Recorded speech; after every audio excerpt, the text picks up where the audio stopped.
Hello ladies and gentlemen, I am the Omni Viewer, and welcome to Genre Bender's Obscurities and Flawed Gems, where we look at the best stuff you've never heard of. Well, after a 4-year wait, Victorius is finally back with another album about heroic dinosaurs and villainous ninjas, this time entitled World War Dinosaur. 4 years, huh? That's quite a long gap. No kidding, and in that time the band switched labels. Their last 2 albums were produced by Napalm Records, but for this outing they've signed up with Reigning Phoenix Music. Make no mistake though, it's still the same band with the same sound and themes. So let's find out if World War Dinosaur was worth that wait. Before we get to the music, something must be said about the album cover. This just might be one of the busiest images to ever greet a metalhead in a record store. Dinosaurs are charging, ninjas are leaping, a tremendous megalodon submarine is lunging, a flying saucer sneaks by, there's a random surfer dude in the background for some reason, and lasers are flying in nearly every direction possible. Also, for the first time on any of these albums, the band itself is depicted as part of the action. I mean, the other covers have been densely packed, but none of them have been as borderline chaotic as this one. It's very different from the previous 3 covers, which kept the imagery a bit more orderly while still conveying a sense of motion.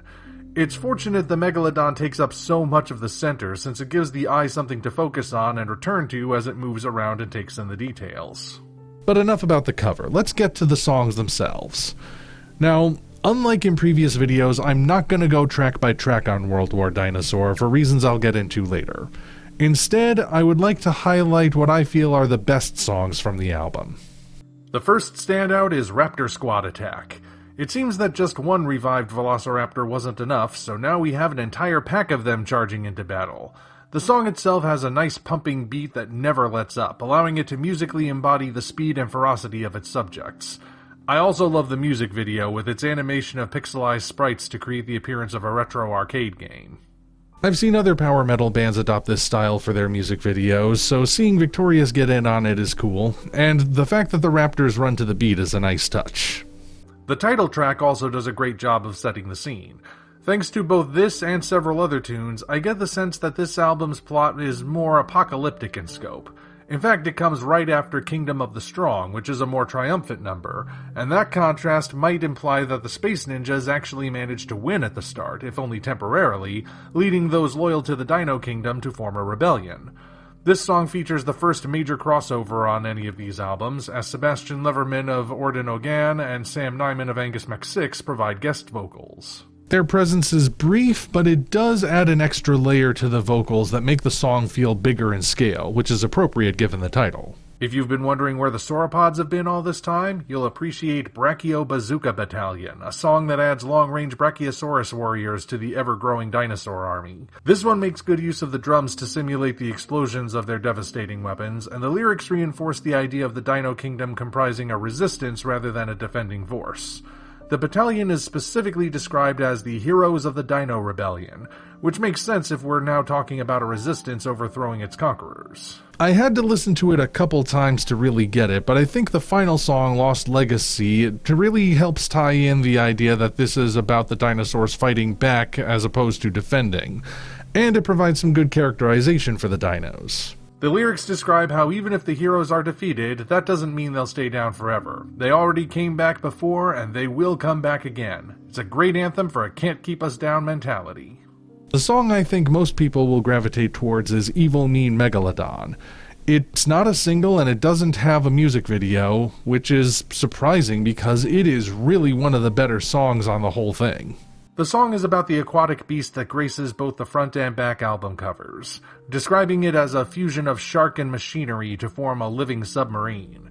The minor keys, slower rhythm, and guest vocals by Tetzel make for a menacing tune, painting a clear picture of a villainous leviathan lurking in the darkest depths of the sea. This is enhanced by the incorporation of echoing sonar pings into the melody, which really enhances the eeriness of it. Like I said, between how good the song is and how prominently the shark is featured in the artwork, I really am surprised it didn't get a video, because it really is that good.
As I said, I think those are the major highlights of World War Dinosaur, although the entire album is catchy from beginning to end.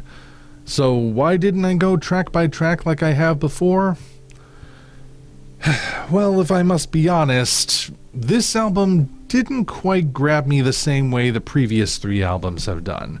And I can tell you exactly why, but first I need to address something about power metal in general. Critics of power metal often say that it all ends up sounding exactly the same in the long run. I find this to be a pedantic oversimplification, yet even I can recognize how the genre has a formula that many bands strictly adhere to. Oftentimes, a power metal band must set itself apart through lyrics and, by extension, concept. The go-to topics most often invoked are D&D and Norse mythology, and while great songs have come from both those sources, there is an overabundance of bands who default to them. Ergo, a band that selects a different topic, such as military history, gothic horror, or superheroes, is automatically set apart. Finding a niche is vital to success in power metal, and Victorius found that niche when they released the first Dinosaur Warfare EP. Prior to that, they were moderately successful, but nothing really stood out. They only gained true notoriety when they embraced tokusatsu as their main premise. It's what got my attention. Across 2 full albums and 1 EP, they crafted an entire world that felt like it was all of my favorite genres rolled into one musical concept. A large part of why it works is because the ideas were played to the hilt. Nearly every song is about a character in this world of cyborg dinosaurs and space ninjas, and each character has a distinct identity. Any songs not about characters were about groups, events, or locations, all of which help to make this feel like a living, breathing world in musical form. Songs like that are still on World War Dinosaur, but they are not the majority. Most of the songs feel a bit less specific than what came before. While the music is still catchy, the lyrics tend to be of a more generalized fantasy or military nature, with the word dinosaur thrown in when it rhymes. I'd say that applies to roughly half the album when all is said and done. So if I had to guess, the reason you didn't go track by track on this one is because so many of the songs are non-specific. Pretty much, yes. Now, I do want to remind you all that nothing I've said so far means I think World War Dinosaur is a bad album. Far from it. Victorius can still rock with the best of them. It's just not quite as committed to the premise as the previous albums are. Mind you, I don't think the band has run out of ideas. It's just that this time they played it safe. Now, that could be thanks to the label change, but part of me wonders if perhaps the issue is that the premise hasn't expanded this time around. Since embracing the influence of Toku, we got a Dinosaur album, a Space Ninjas album, and a crossover album. World War Dinosaur continues the crossover, but it doesn't move beyond that, and maybe the next album should. How so? Well, there are plenty of options. For example, the first EP in the saga has the dinos fighting alien invaders, but there are no songs about the aliens themselves, so perhaps reintroducing them with a bit more focus is warranted. The Space Ninjas album had a mixture of heroes and villains, but the heroes seem to have disappeared, so maybe we need more of them.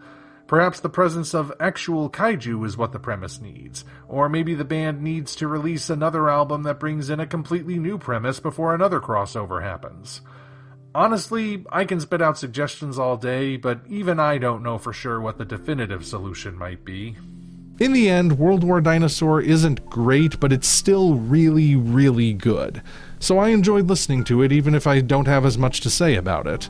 I'm sticking with Victorius for the foreseeable future, and I'm looking forward to seeing what they come up with next. Until such time as we meet again, this is the Omni Viewer signing off.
I also got this shirt with the album, and it's great, no complaints about this.